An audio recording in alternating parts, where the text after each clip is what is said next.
She didn't cry when I stopped coming home. She didn't flinch when I left divorce papers in plain sight. But the moment I said, I know about the affair, she collapsed like her world had just caught fire. And that's when I realized she never thought I'd leave. They say heartbreak is loud, explosive, but mine was a whisper, a slow corrosion. It didn't tear through me and hollowed me out from the inside, one silent moment at a time.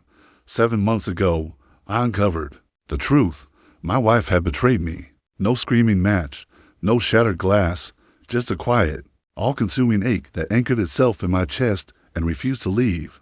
I said nothing, did nothing, just existed half alive, hoping she'd notice the damage.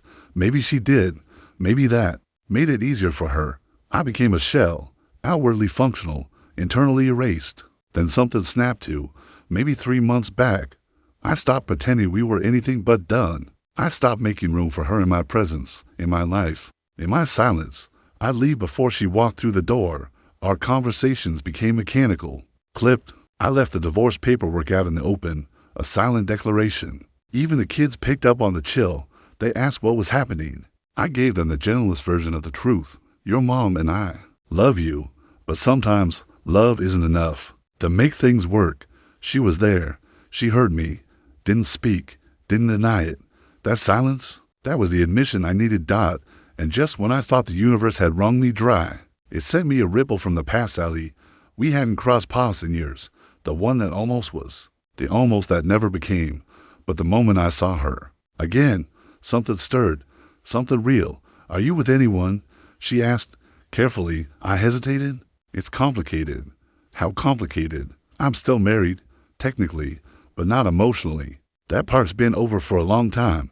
She didn't flinch, just met my eyes. When it's official, when you're really freak all me. I walked away with her number in my pocket and something else I hadn't felt in months. Direction. That night, I waited in the living room until my wife came home. We need to talk. She looked exhausted, but she sat. I know about the affair. I've known for months, and I thought maybe you realized I knew. But you didn't care, and now I don't either. She didn't deny it. She unraveled. A sound escaped her that was more animal than human, guttural, grief-stricken. She begged. It didn't mean anything. We can fix this, therapy, whatever it takes. I looked at her, detached. Then why risk everything for nothing? She had no answer. If fixing us mattered, that moment was 7 months ago. Not now. Not after you burned the bridge. Tears streamed. Her voice cracked. I never stopped loving you. I gave a bitter laugh. Don't call it love. Love doesn't leave scars this deep. I stood up. I'm calling your sister. You shouldn't be alone. But you won't be here. She didn't argue, just wept. Unraveled. Her sister arrived. Took her away. I stood at the window and finally breathed. But relief isn't the same as peace. What did I want? An apology? A confession? Redemption? I wasn't sure. But I knew I had to start moving. So I made lists. Priorities: the kids. The divorce. The truth. Sally. My first vow. The children wouldn't carry the weight of our mistakes. I arranged counseling, called teachers, checked in with coaches, phoned my sister. They'll need all of us. Can I count on you? You already are, she said. Then came the hardest truth, the DNA test. Not out of paranoia, out of duty. I needed to know, for them, for me. I booked it. Therapy sessions followed. I rehearsed the hardest words of my life. No matter what happens, I love you. That doesn't change, ever. They cried. I cried. And I held them like they were the only steady thing left in my world. Then, I stared at one word in bold on a legal form, marriage, and finally, I understood it was over. She had dismantled everything we built, and I had no one left to rebuild. I didn't hate her. I felt nothing. As for Sally, she was the light I wasn't ready to walk toward. Not yet. Not with this much ash in the air. I told her the truth. I'm not free. Not until it's all signed, sealed, and buried. She nodded. Then I'll wait. If you're worth it, so is the wait. Her past had its own wreckage. She understood pain. She understood healing required space. So I stayed focused. Detached. Intentional. This wouldn't end in flames. No vindictiveness. No chaos. Just a clean break. Equity. Closure. Clarity. Not for her, but for who I had to be now. Saturday arrived. We met for the final time. She looked like she hadn't slept in days. Hollow-eyed. Fragile. I sat across from her, steady, unmoved, silent. She sobbed. Her sister grieved beside her. But me, I was done bleeding, because love doesn't live in betrayal. Not anymore. Not after her. Not after me. She knew. Her sister knew this would happen. She warned her. But warnings mean little when you're chasing temptation. When my wife finally spoke, the guilt came pouring out. I'm sorry, she kept saying like a broken record, tears streaming down her face. But she didn't blame me, didn't try to shift it. That part surprised me. Her sister shot me a look, bitter and tired. I warned her, said this would ruin everything, just like it did for me. That hit hard. I never knew her sister had gone through the same thing, and clearly, she had learned nothing from it. My wife took a shaky breath. At first, it was just curiosity, a thought. Could I cheat and still keep my life? Then, I met him. She called it infatuation, said it felt like high school again.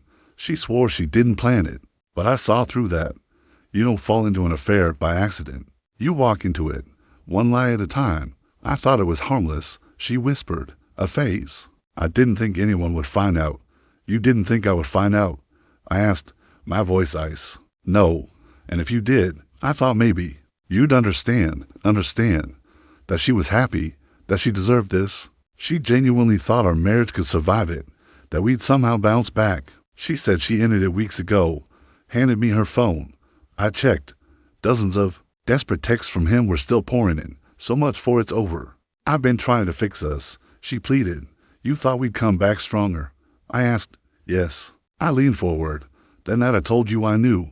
What did you see in my eyes? She broke. I saw the end.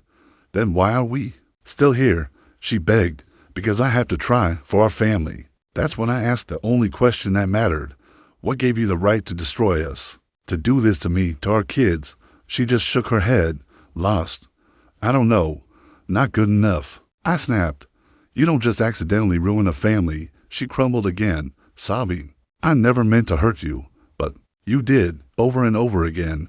She swore it was the only time, that it had never happened before, that she regretted everything. I didn't believe her. Not then, not now. I told her I'd already gotten tested, and that I was having the kids' DNA tested. She shattered completely. I asked if the other man's wife knew. She said no. Then, tell her, I said, or I will. She asked, if I confess, if I go to HR and tell everyone, would you consider forgiving me? I didn't even blink. No, but I added, it might earn back a sliver of self-respect. Then she said the thing that made my stomach turn. What if we tried an open marriage, just one-sided? You could see whoever you want. I'd stay faithful. You'd have full access to everything. Please. James, I paused, then said it calmly. I already spoke to Sally. I'm waiting for the divorce. Because I don't want a cage for a relationship. I don't want to punish someone forever. I don't want sex without soul. I want peace, trust, love, not surveillance, after hours of crying and circling the same empty apologies. I told her, whatever love I had for you, it's gone. You buried it. She screamed, cried, begged, but nothing could undo what she'd already done. The only way to stop this pain, I told her, was to never start the affair in the first place. That was your decision. This is the consequence. We went no contact. I filed the papers. I told her I'd co-parent. Nothing more. Before I could leave, she collapsed, her nose bleeding, face pale. I rushed her to the hospital. Waited there, made sure she'd live. Because despite everything, I'm not cruel. When the news spread, the other man's wife called. I gave her everything. She kicked him out. Her relatives came for me next. One mistake and you throw away a whole marriage, they said. One mistake. I laughed bitterly. 7 months. That's not a mistake. That's a pattern. They said I still loved her, that love should fix this. But whatever love I had, it died the day I realized she chose him. Repeatedly. The DNA results came back. The kids were mine. 5 months later, the divorce was final. And just like that, it was over. Quiet. No drama. Just done. The kids, they didn't want to live with her. They made that choice on their own. Said she made everything feel heavy and sad. Sally stepped up more than I expected. They adore her, laugh with her, tell her things they once told their mom. And one night, my daughter looked at me and said, Dad, I'm glad you found her. She makes us feel happy again. That moment meant everything. Sally and I are getting married soon. The kids are excited. They feel safe. They feel loved. That's all I care about now. As for my ex, she's in therapy. She misses the kids. She's finally beginning to understand the weight of what she destroyed. But some bridges, once burned, don't get rebuilt. Some betrayals you survive. Others, you rise from. Would you give a second chance after something like this? Or do some? Lines once crossed, stay permanent. Drop your answer in the comments. Like, share, and subscribe if you believe healing starts with walking away. Until next time, choose peace over chaos. Always.